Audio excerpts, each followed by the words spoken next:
കാർത്തിക്, ഈ രമേശ് ചെന്നിത്തലയുടെ പിണക്കം അത് മാറ്റുക എന്നുള്ളത് ഏറ്റവും പ്രധാനപ്പെട്ട ഒന്നാണ്. ഇപ്പോൾ രാജ്യസന്നദ്ധ അടക്കം രമേശ് ചെന്നിത്തല അതിനൊപ്പം നിൽക്കുന്നവർ ഉന്നയിക്കുമെന്നുള്ള വിവരങ്ങളൊക്കെ പുറത്തു വരുന്നുണ്ട്. AICC നേതൃത്വത്തെ കാണാൻ രമേശ് ചെന്നിത്തല തയ്യാറാകുന്നില്ല. ആഭ്യന്തര വകുപ്പ് വേണമെന്ന ആവശ്യം ചെന്നിത്തലയുടെ ഭാഗത്ത് നിന്ന് ഉണ്ട്. അത് നൽകാൻ സതീശൻ തയ്യാറാകുമോ? കാരണം സാധാരണയായി മുഖ്യമന്ത്രിമാരാണല്ലോ ആഭ്യന്തര വകുപ്പ് കൂടി കൈവശം വെക്കുക. ധനകാര്യം നൽകിക്കൊണ്ട്, ധനവകുപ്പ് നൽകിക്കൊണ്ട് രമേശ് ചെന്നിത്തലയെ സാന്ത്വനിപ്പിക്കുക എന്ന ശ്രമം കൂടി ഉണ്ട് എന്നറിയുന്നു. അതിൻ്റെ വിശദാംശങ്ങൾ എന്താണ്?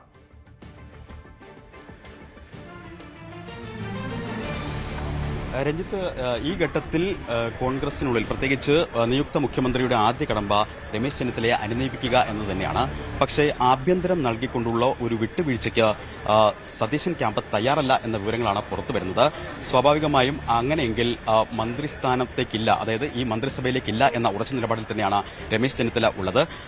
ധനകാര്യം അടക്കമുള്ള വകുപ്പുകൾ രമേശ് ചെന്നിത്തലയ്ക്ക് നൽകിക്കൊണ്ടുള്ള ഒരു ഫോർമുലയാണ് പ്രാഥമിക ചർച്ചകളിൽ ഇപ്പോഴുള്ളത്. പക്ഷേ അത് ഒരു തരത്തിലും അംഗീകരിക്കാൻ രമേശ് ചെന്നിത്തലയോ അദ്ദേഹത്തിന്റെ ഒപ്പമുള്ളവരോ തയ്യാറല്ല.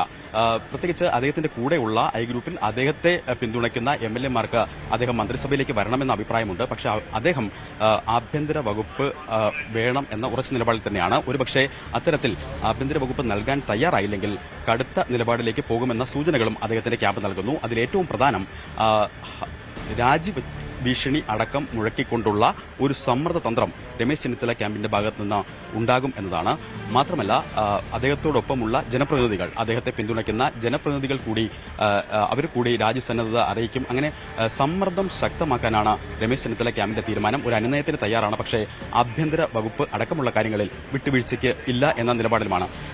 ഇക്കാര്യങ്ങളൊക്കെ ആണ് സതീശന് മുന്നിലുള്ള ആദ്യ കടമ്പ. അതിൽ ചർച്ചകൾ പുരോഗമിക്കുന്നുണ്ട്, പലതരത്തിലുള്ള ചർച്ചകൾ പുരോഗമിക്കുന്നുണ്ട്. പക്ഷേ അദ്ദേഹം ഇന്ന് രമേശ് ചെന്നിത്തലയെ നേരിട്ട്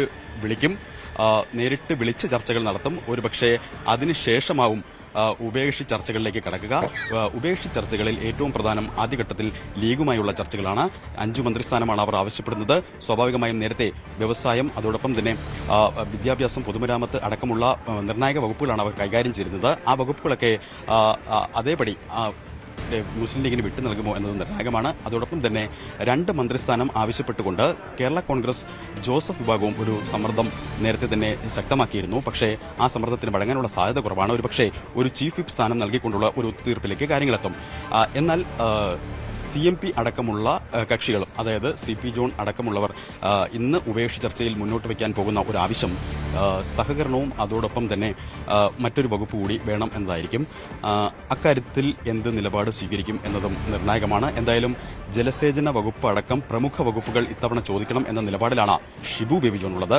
സ്വാഭാവികമായും ഇന്ന് ഉച്ചയ്ക്ക് ശേഷം നടക്കുന്ന ഉഭയകക്ഷി ചർച്ചകളിലൊക്കെ തന്നെയാവും ഇതിൽ നിർണായകമാവുക. വകുപ്പ് വിഭജനം ഒരു പ്രതിസന്ധിയായി മുന്നിലുണ്ട്. ഏതൊക്കെ വകുപ്പുകൾ വിട്ടു നൽകാൻ, അതായത് സുപ്രധാനമായ വകുപ്പുകൾ പ്രധാനപ്പെട്ട ഘടകകക്ഷികൾക്കും അതോടൊപ്പം തന്നെ ചെറു ഘടകകക്ഷികളുടെ ആവശ്യങ്ങൾക്കും അതിനനുസരിച്ച് നൽകാൻ VD സതീശൻ തയ്യാറാകുമോ, കോൺഗ്രസ് ക്യാമ്പ് തയ്യാറാകുമോ എന്നതാണ് ഇനി അറിയേണ്ടത്. എന്തായാലും നിലവിലെ കോൺഗ്രസ് ക്യാമ്പിലെ സജീവ ആലോചനകളിൽ 11 മന്ത്രിമാർ എന്നതായിരുന്നു, 11 മന്ത്രിമാരും സ്പീക്കറും ഡെപ്യൂട്ടി സ്പീക്കറും എന്നതായിരുന്നു. ഒരു മന്ത്രിസ്ഥാനം കൂടി ഏറ്റെടുക്കുന്ന കാര്യം സജീവമായി ചർച്ചകളിലുണ്ട്.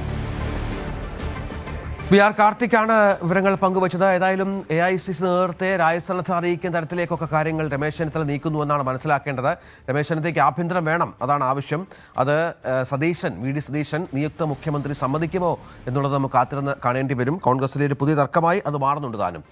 രമേശ് ചെന്നിത്തല എല്ലാ കാലവും ഹൈക്കമാൻഡ് നിലപാടുകളെ അംഗീകരിച്ച അച്ചടക്കമുള്ള കോൺഗ്രസ് പ്രവർത്തകനാണെന്ന് K മുരളീധരൻ. ഇക്കാര്യത്തിലും ഹൈക്കമാൻഡ് നിർദ്ദേശം അനുസരിച്ച് പ്രവർത്തിക്കും. അദ്ദേഹത്തെ പോലൊരാളെ മന്ത്രിസഭയിൽ ആവശ്യമാണെന്നും മുരളീധരൻ പറഞ്ഞു.